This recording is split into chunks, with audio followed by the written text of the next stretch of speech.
selamat pagi dan salam sejahtera. Kita bersyukur kita dapat berkumpul sekali lagi bersama ahli keluarga kita bersama-sama menyertai ibadah online BN Press Valley pada minggu ini.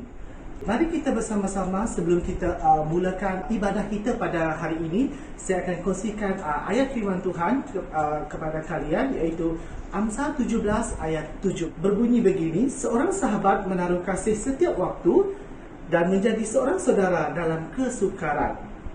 Itu ayat firman pada minggu ini. Okey, sebelum kita mulakan ibadah kita pada hari ini, mari kita sama berdoa. Siapkan hati kita, saya akan pimpin kita di dalam doa. Allah Bapa kami di syurga, terima kasih Tuhan, kami bersyukur pada saat ini Bapa diberi kesempatan untuk menyertai ibadah online kami pada minggu ini Bapa. Tuhan pakai anak-anak-Mu yang melayani pada minggu ini Bapa, pemuzik-pemuzik Tuhan yang memimpin pujian dan sembah Bapa. Berkati juga Tuhan hamba-Mu yang akan menyampaikan firman Tuhan pada minggu ini Bapa, supaya firman yang disampaikan oleh hamba-Mu pada minggu ini Tuhan menjadi makanan rohani kami Tuhan dalam untuk kami melakukan setiap perkara kami dalam minggu ini Bapa. Kami percaya Tuhan penyertaan kuasa Roh Kudus Engkau menyertai kami Tuhan dimanapun kami berada pada saat ini Tuhan, baik pun kami bersama ahli keluarga kami Tuhan, bersama rakan-rakan kami Tuhan untuk melayani Engkau Bapa. Pakai kami Tuhan dan pimpin kami Tuhan dengan kuasa Roh Kudus Engkau Tuhan. Terpuji dan mulia nama Engkau Bapa, di dalam nama Tuhan Yesus Kristus Tuhan kami telah berdoa. Amin. Mari kita naikkan sembah Dia. Haleluya.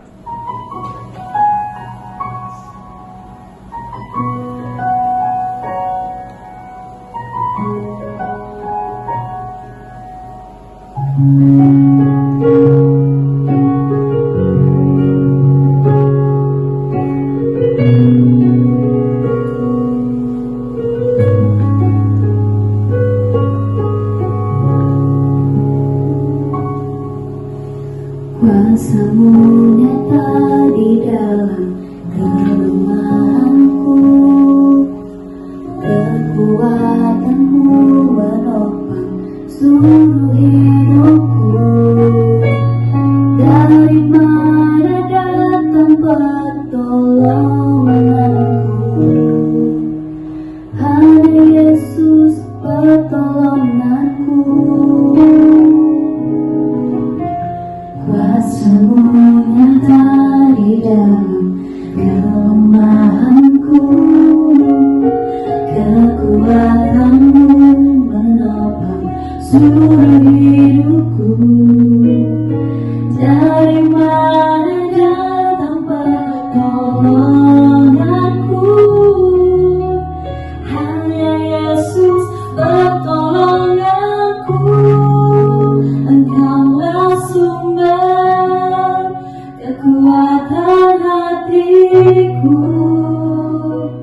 tempat persembunyianku. Engkau menolong di saat susahku, tempat perlindunganku. Kau mendarat dan perisai hidupku.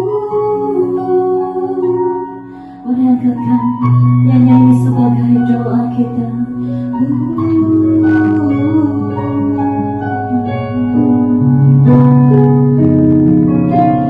Kuasa-Mu nyata di dalam kelemahanku, kekuatan-Mu menopang seluruh hidupku. Dari mana datang pertolonganku? Hanya Yesus pertolonganku. Engkaulah sumber kekuatan hatiku, tempat persembunyianku. Engkau penolong di saat susah.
di hidupku.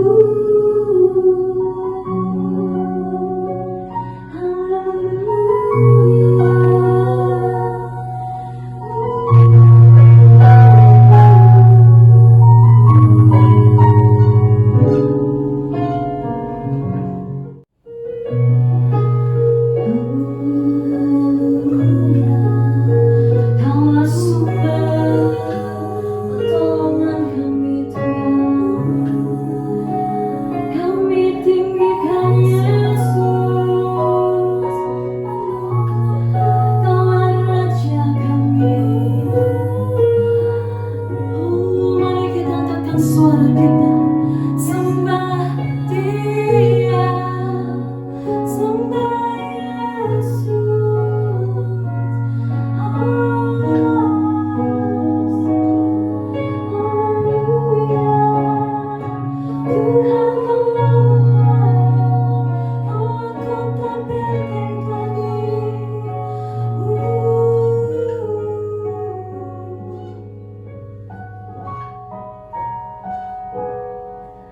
Gelapkah jalan di hidupmu? Telah putus harapan dengan semua kekuatanmu. Kau tak mampu mengubah sendiri, namun masih ada kuasa tak terbatas yang masih sanggup mengubahkanmu. Masih ada Tuhan, masih ada kuasa tak terbatas. Dia mencipta semesta, Dia juga sanggup mengubah hidupmu sekarang.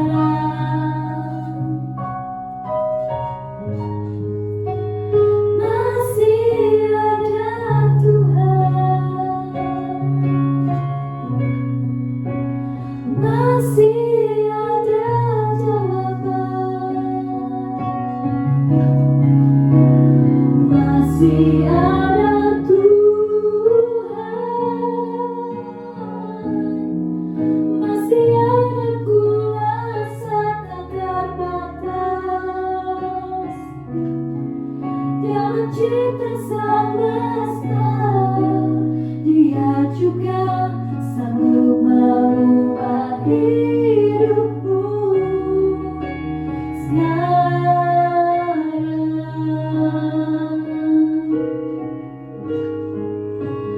Masih ada Tuhan, masih ada jawaban.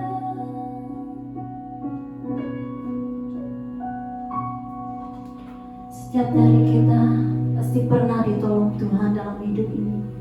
Saat ini jemaat Tuhan, apapun persoalan yang kita hadapi, kita percaya Tuhan masih tetap sama dan Dia selalu siap untuk menolong kita. Masih ada harapan,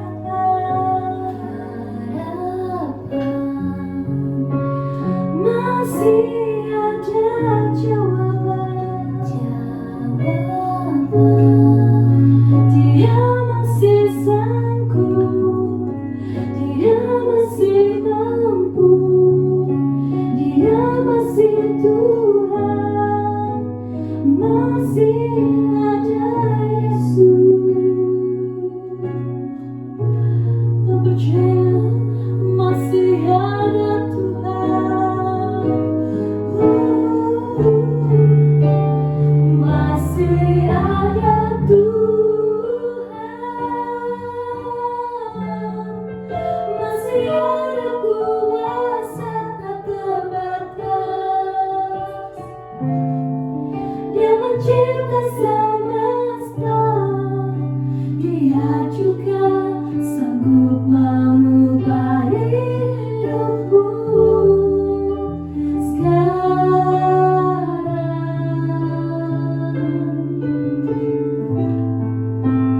Masih ada Tuhan, masih ada jawaban. Kami percaya Tuhan, Kau tetap sama,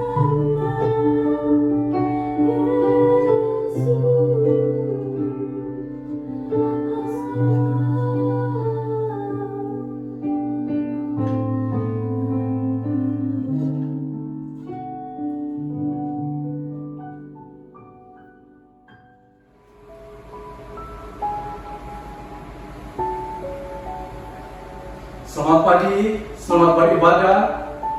Kasih setia Tuhan menyertai kita semua di tempat kita masing-masing. Dengan harapan semoga semua pendengar-pendengar siaran ibadah atas talian ini berada di dalam kondisi yang sehat, aman, damai, serta siap untuk mendengar firman Tuhan. Mari kita menghadap Tuhan di dalam doa terlebih dahulu. Saya akan memimpin kita di dalam berdoa. Tuhan Bapa di surga, kami naikkan syukur kami kepada Tuhan atas berkat pemeliharaan Tuhan kepada setiap kami sepanjang minggu ini sehingga ke hari ini dengan keadaan yang sehat. Terpuji nama-Mu Bapa, kami doakan untuk ibadah ini ke dalam tangan Tuhan. Biarlah pimpinan penyertaan Tuhan bersama kami. Apapun yang kami lakukan di sini bukan daripada kami, tetapi daripada Tuhan. Kami serahkan seluruh ibadah-ibadah yang akan berlangsung pada pagi ini, baik di gereja, di rumah masing-masing, atas kalian. Kami tahu bahwa kuasa Tuhan pasti ada dimanapun kami mengadakan pertemuan ibadah pada pagi ini. Berkati dan sertai seluruh pelayanan anak-anak Tuhan pada pagi ini. Biarlah kami melayani dengan penuh kerendahan hati. Biarlah kami melayani serta memandang kepada Tuhan yang mempunyai pelayanan. Dan kami berdoa, Tuhan Engkau dahului dalam pembacaan dan pelayanan firman-Mu pagi ini. Dalam nama Yesus kami sudah berdoa. Amin. Pagi ini saya akan membawa kita dengan tema firman Tuhan, yaitu menanggapi perintah Tuhan dengan serius. Menanggapi perintah Tuhan dengan serius. Menurut Kamus Dewan edisi keempat, mempunyai dua arti menanggapi. Yang pertama, yaitu menerima atau menyambut. Dan yang kedua, yaitu memahami. Berarti menanggapi perintah Tuhan dengan serius sama dengan menerima atau menyambut firman Tuhan dan juga memahami perintah Tuhan. Serius juga mempunyai suatu maksud, yaitu sungguh-sungguh ataupun benar-benar, bukan main-main. Berarti kita harus memahami, menerima, menyambut perintah Tuhan itu dengan sungguh-sungguh, dengan benar-benar, bukan main-main, bukan dengan pura-pura. Jadi ini yang perlu kita perhatikan pada pagi hari ini. Di dalam Alkitab, baik dari Perjanjian Lama maupun di dalam Perjanjian Baru, Tuhan memberi perintah kepada pengikut-pengikutnya maupun kepada kita orang percaya pada masa kini juga. Tetapi sayangnya perintah-perintah Tuhan itu tidak lagi begitu diindahkan oleh gereja-gereja Tuhan. Perintah-perintah Tuhan itu tidak lagi begitu difahami dan dimengerti oleh setiap orang yang percaya. Maka itu kita akan melihat pada pagi ini, supaya setiap kita dapat menanggapi perintah Tuhan itu dengan serius. Jadi apakah perintah Tuhan yang perlu ditanggapi dengan serius? Kita akan melihat. Yang pertama, yaitu menjadi saksi, ataupun jadilah saksiku. Mari kita bersama membaca firman Tuhan dari surat Kisah Para Rasul pasal 1 ayat yang ke-8. Tetapi kamu akan menerima kuasa kalau Roh Kudus turun ke atas kamu, dan kamu akan menjadi saksiku di Yerusalem dan di seluruh Yudea dan Samaria dan sampai ke ujung bumi. Di sini dikatakan kamu akan menjadi saksiku. Ini merupakan suatu perintah, perintah yang diberikan Tuhan kepada setiap orang yang percaya dan mengakui Dia adalah Tuhan dan Juru Selamat untuk pribadinya ataupun pribadi kita masing-masing. Ayat ini merupakan ayat kunci daripada kitab Kisah Para Rasul ini. Tujuan utama baptisan dalam Roh ini ialah penerimaan kuasa untuk bersaksi bagi Yesus, sehingga orang yang hilang dapat dimenangkan dan diajarkan untuk menaati semua yang diperintahkan Tuhan. Dalam hal bersaksi, dalam hal menjadi saksi, kita memerlukan baptisan Roh Kudus. Kita memerlukan kepenuhan Roh Kudus. Kita perlu dipakai oleh Roh Kudus sehingga kita diberikan kuasa untuk dapat bersaksi, untuk dapat menjadi saksi kepada orang yang hilang, untuk membawa mereka mengenal siapakah Tuhan itu, dan supaya mereka dapat memahami dan dapat mengikuti apa perintah Tuhan kepada mereka. Jadi apabila kita dipenuhi oleh Roh Kudus, menjadi saksi dan memenangkan jiwa kepada Tuhan, hasilnya ialah bahwa Yesus pasti akan dikenal. Yesus pasti akan dikasihi dan dipuji, dan juga dijadikan Tuhan di atas umat pilihan Allah. Jadi setiap orang yang sudah menerima, yang mengenal Yesus melalui kesaksian, melalui pelayanan kita, dan mereka akan mengasihi Tuhan. Mereka akan memuji Tuhan dan menjadikan Tuhan itu di atas seluruh kehidupan mereka.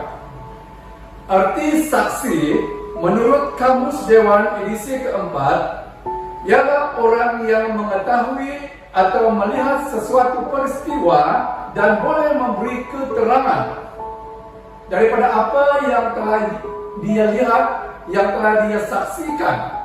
Contoh sepertinya Matius, Markus, Lukas, dan Yohanes. Daripada Injil, keempat Injil ini sebagai murid Tuhan Yesus pada waktu itu bersama-sama dengan Tuhan, melihat pelayanan Tuhan, dan mereka menulis apa yang telah mereka lihat daripada pelayanan Tuhan.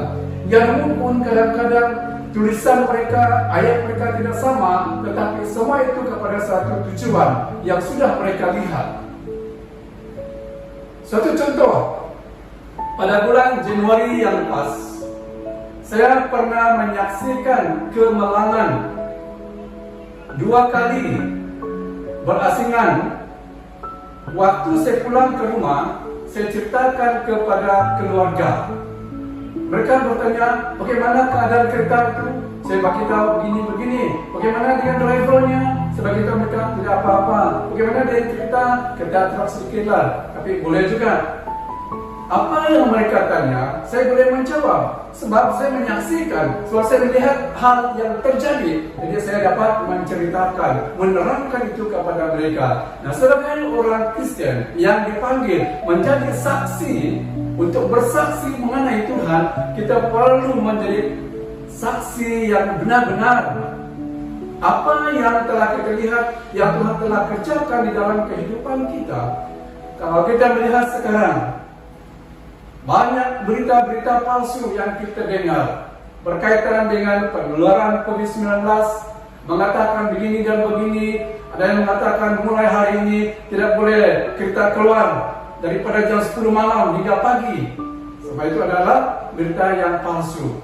Mereka hanya mendengar, menyampaikan berita yang didengar sahaja. Tapi menjadi saksi Kristus adalah orang yang melihat, yang percaya kepada Tuhan dan apa yang dia alami, yang Tuhan telah lakukan di dalam kehidupannya, dan menyampaikan berita-berita yang benar-benar berlaku daripada Tuhan kita Yesus Kristus. Nah, menjadi saksi Kristus itu adalah orang-orang beriman yang memberi kesaksian tentang Injil Tuhan. Ya, benar-benar menyampaikan tentang firman Tuhan, keselamatan yang daripada Tuhan.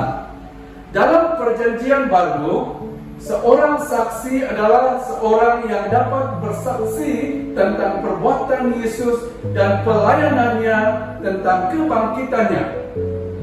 Menurut perjanjian baru, para rasul menceritakan, mempersaksi tentang apa yang Tuhan telah buat, apa yang Tuhan telah kerjakan mengenai pelayanannya sewaktu di dunia ini dan kebangkitannya. Kita membaca Kisah Rasul pasal 1 ayat yang ke-22. Ayat ini berkata demikian, yaitu mulai dari baptisan Yohanes sampai hari Yesus terangkat ke surga, meninggalkan kami untuk menjadi saksi dengan kami tentang kebangkitannya. Para rasul adalah saksi-saksi utama tentang hidup dan kebangkitan Yesus Kristus. Kita sebagai orang percaya pada masa sekarang ini sudah mengetahui siapakah Yesus itu. Kita mengenal apakah yang telah dilakukannya bagi kehidupan kita, dan siapakah dia bagi setiap orang yang percaya kepadanya. Kita semua sudah mengenal, kita semua sudah memahami. Oleh itu kita harus menanggapi perintah Tuhan ini.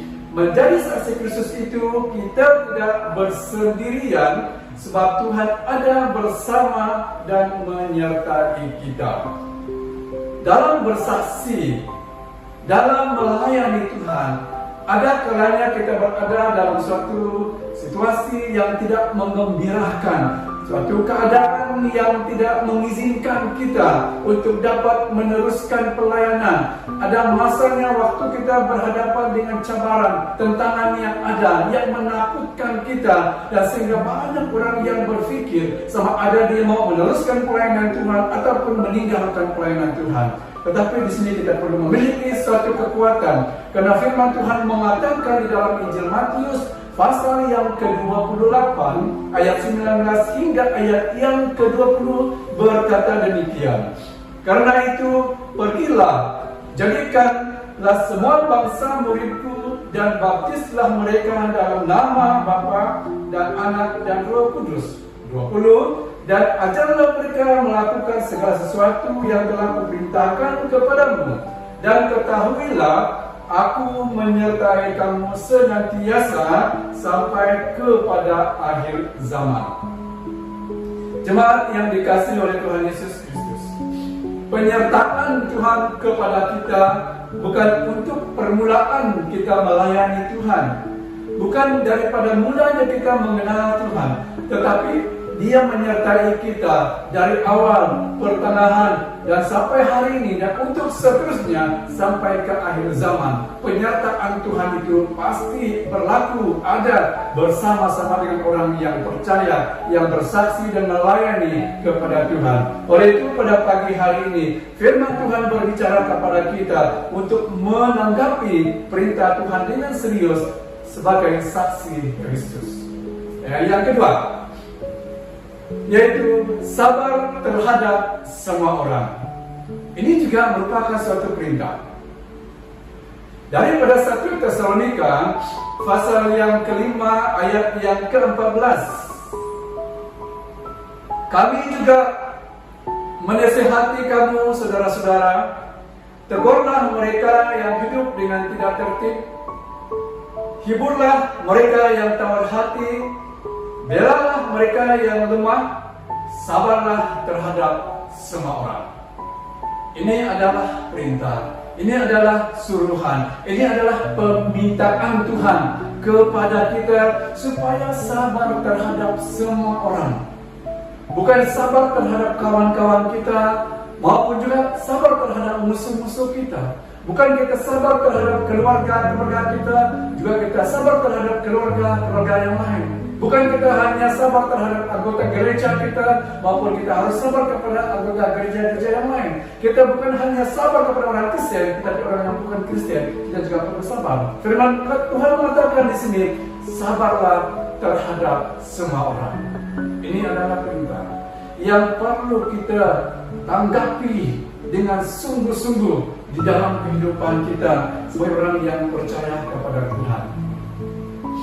Menurut Kamus Dewan edisi keempat juga, arti daripada sabar yaitu betah menahan penderitaan ataupun tabah menahan penderitaan, kesakitan dan kesusahan. Yang kedua yaitu tidak terburu-buru dan tenang. Jadi kita perlu tabah dalam penderitaan, dalam kesakitan, dalam kesusahan, dan juga kita juga perlu tenang. Jangan terburu-buru terhadap semua orang. Ini firman Tuhan. Oleh itu jemaat yang dikasihi oleh Tuhan Yesus Kristus, ada hal, ada waktu, ada tempat di mana kita tidak dapat sabar. Contoh, waktu kita disakiti ataupun waktu kita dilukai oleh seseorang, pada waktu dan pada kesempatan yang seperti ini, banyak orang yang tidak lagi dapat sabar, sehingga mau membalas dendam dengan apa yang orang lakukan. Bagaimana orang menyakitkan hati seseorang itu, lalu kita pun mau supaya orang tersebut disakiti ataupun dia mengalami kesakitan di dalam hatinya. Oleh itu kita perlu belajar bahwa hal yang seperti ini kita perlu perhatikan, sebab kita juga selalu tidak sabar saat kita menunggu sesuatu. Kalau kita berjanji kepada kawan-kawan kita ataupun kepada seseorang, sekian jam kita akan pergi ataupun kita akan bertolak ataupun kita melakukan sesuatu, apabila orang itu tidak datang pada masa yang telah ditetapkan, mungkin kita dapat sabar menunggu dalam beberapa menit. Tetapi kalau sampai 1 jam, 2 jam, kita tidak lagi sabar. Saya seorang yang sedang belajar untuk menggunakan masa. Kalau saya mengatakan jam ini, saya lebih awal daripada masa yang ditetapkan. Sebab saya tidak mau terlambat daripada masa yang sudah ditentukan. Jadi di sini, dalam hal menunggu sesuatu itu, kita selalunya tidak sabar. Apalagi menunggu masa Tuhan menjawab doa-doa kita. Apatah lagi sewaktu kita meminta sesuatu daripada Tuhan, menginginkan suatu pertolongan daripada Tuhan, dan kita tidak menerimanya pada masa kita memerlukan, di situ juga kita tidak dapat sabar. Sehingga banyak orang yang meninggalkan imannya kepada Tuhan. Sehingga banyak orang yang menundukkan Tuhan, tidak lagi memperhatikan saat memerlukan. Tapi di sini kita perlu belajar bahwa di dalam segala sesuatu kita perlu berusaha, ya. Daripada 1 Timotius pasal yang ke-6 ayat yang ke-11b, menurut terjemahan Berita Baik, berkata demikian: berusahalah supaya senantiasa melakukan kehendak Allah, hidup beribadat, senantiasa percaya kepada Kristus, mengasihi saudara seiman, tabah menghadapi penderitaan, dan bersikap lemah lembut. Dalam terjemahan bahasa Indonesia, di bahagian tabah menghadapi mengatakan kesabaran. Okay? Jadi di sini kita perlu berusaha bersabar. Kalau seperti mana yang saya bagi tahu tadi, saya selalu tidak sabar menunggu. Dan di sini saya juga ditegurkan oleh firman Tuhan ini. Mari kita bersama berusaha untuk sabar. Berusaha untuk sabar. Ini adalah perintah yang diberikan Tuhan kepada semua orang yang mengikuti Dia. Semua kita yang sudah percaya kepada Tuhan. Lebih daripada berusaha dalam kesabaran, kita juga harus bertekun di dalam doa. Saudara yang saya kasih dalam Tuhan Yesus Kristus, berusaha untuk sabar tidak juga membawa kita untuk berjaya, tetapi kita juga perlu tekun untuk berdoa. Berdoa mohon kepada Tuhan supaya diberikan suatu kekuatan untuk kita dapat bersabar.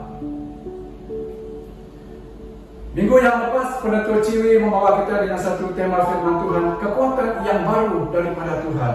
Jadi waktu kita berdoa kepada Tuhan, ketidakmampuan kita untuk bersabar itu, Tuhan pasti akan memberikan kita kemampuan yang baru, kekuatan yang baru untuk dapat sabar dalam kehidupan kita. Roma pasal 12 ayat yang ke-12. Bersukacitalah dalam pengharapan, sabarlah dalam kesesakan, dan bertekunlah di dalam doa. Sabarlah di dalam kesukaran, sabarlah di dalam penderitaan, dan bertekunlah di dalam doa. Anak-anak Tuhan yang saya kasih dalam Tuhan Yesus Kristus, orang yang sabar adalah orang yang mempunyai kasih. Orang yang sabar adalah orang yang hidup di dalam kasih. Apabila seseorang itu tidak sabar, berarti dia tidak memiliki kasih.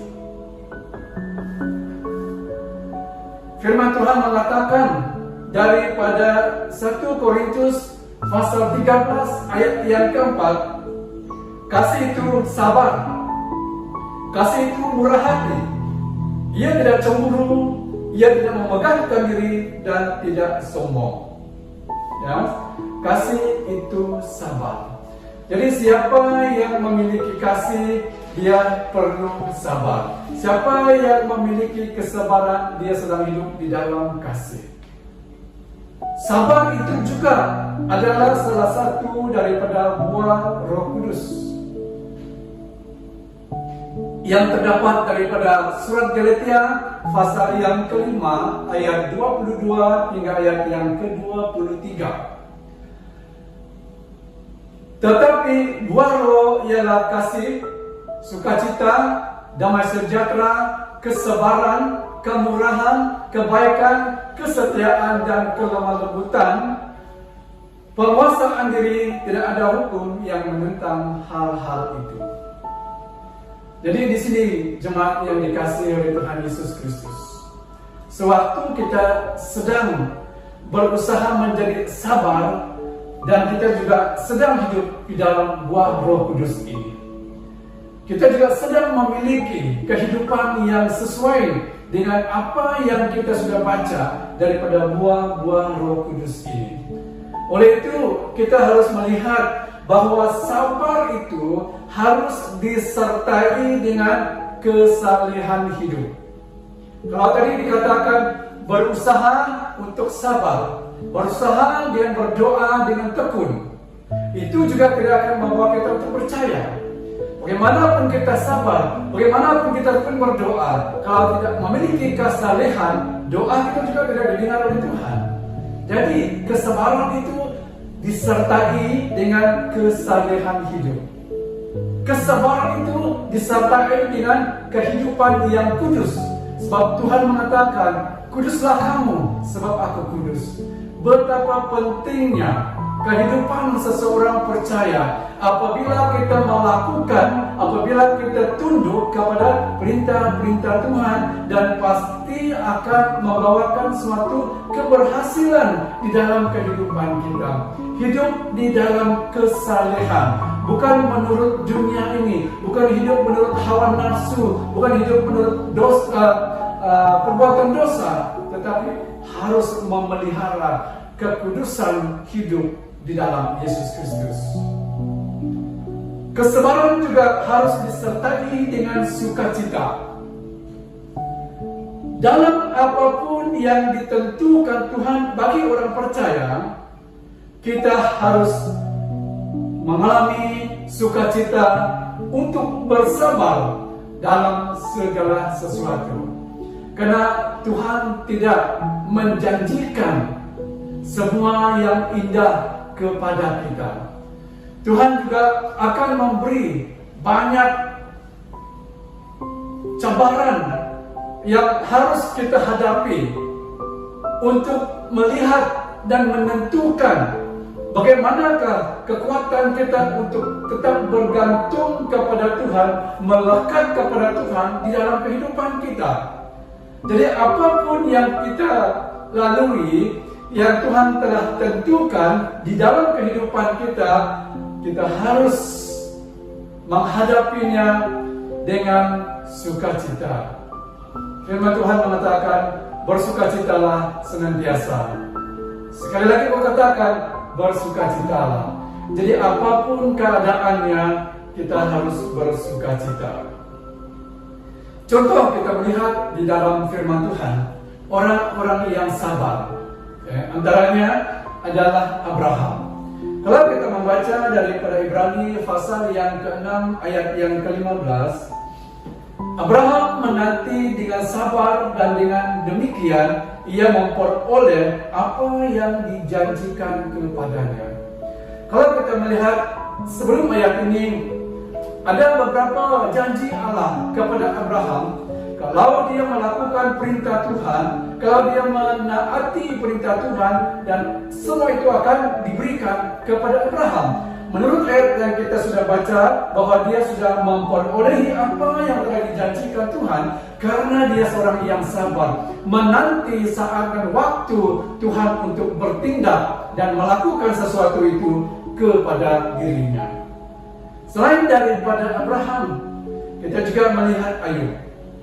Ayub pasal 1 ayat yang ke-21, menurut terjemahan Berita Baik, dia berkata, aku dilahirkan tanpa apa-apa, aku akan mati tanpa apa-apa juga.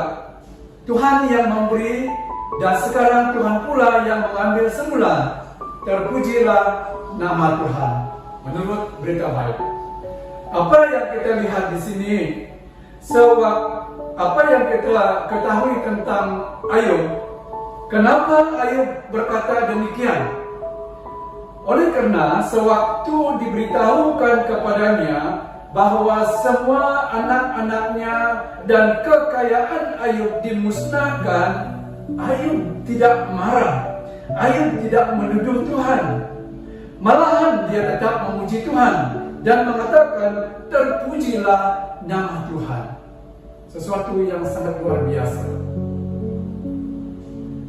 Di sini kita akan melihat bahwa waktu seseorang itu memiliki kesabaran dalam keadaan kesukaran yang seberat apa sekalipun, seperti yang dihadapi oleh Ayub ini, Tuhan pasti akan memberikan yang lebih baik kepada kita. Kalau kita membaca seterusnya tentang Ayub ini, dan Tuhan memberikan kepadanya lebih kekayaan daripada yang semulanya, daripada yang awalnya. Oleh itu, anak-anak Tuhan yang saya kasih dalam Yesus Kristus, dua daripada perintah Tuhan yang kita belajar pada pagi hari ini untuk kita tanggapi sebagai orang percaya daripada perintah Tuhan, harus kita melakukannya, menerima, menyambut, memahaminya dengan serius, dengan sungguh-sungguh, dengan benar-benar dalam kehidupan kita. Maka itu saya percaya kita pasti memiliki kehidupan yang diberkati oleh Tuhan. Kalau kita mau sesuatu daripada Tuhan, ikutilah dan turutilah, tanggapilah perintah-perintah Tuhan dengan sungguh-sungguh dalam kehidupan kita. Baik, sekian sedikit firman Tuhan yang kita belajar bersama pada pagi ini. Saya percaya pasti memberkati setiap pribadi kita. Mari kita berdoa. Saya akan membawa kita dalam doa. Bapa di surga, Bapa yang kami muliakan di dalam Yesus Kristus, kami berdoa supaya firman Tuhan yang sudah kami renung bersama pagi ini pasti memberkati setiap anak-anak Tuhan untuk dapat menjadikan kami orang percaya yang menanggapi perintah Tuhan dengan serius di dalam kehidupan kami.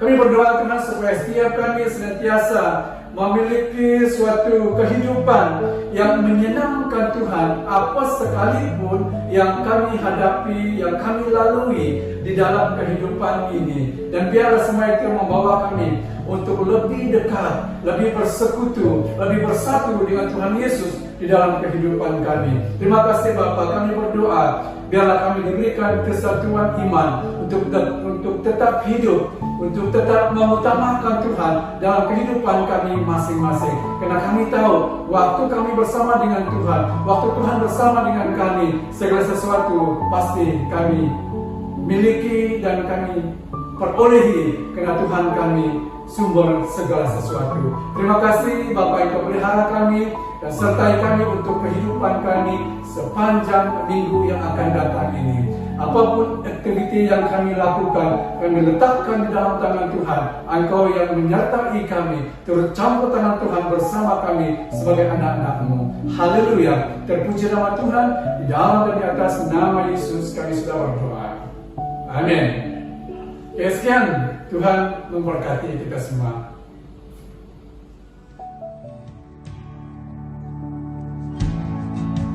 Give me a song in the night, and Jesus.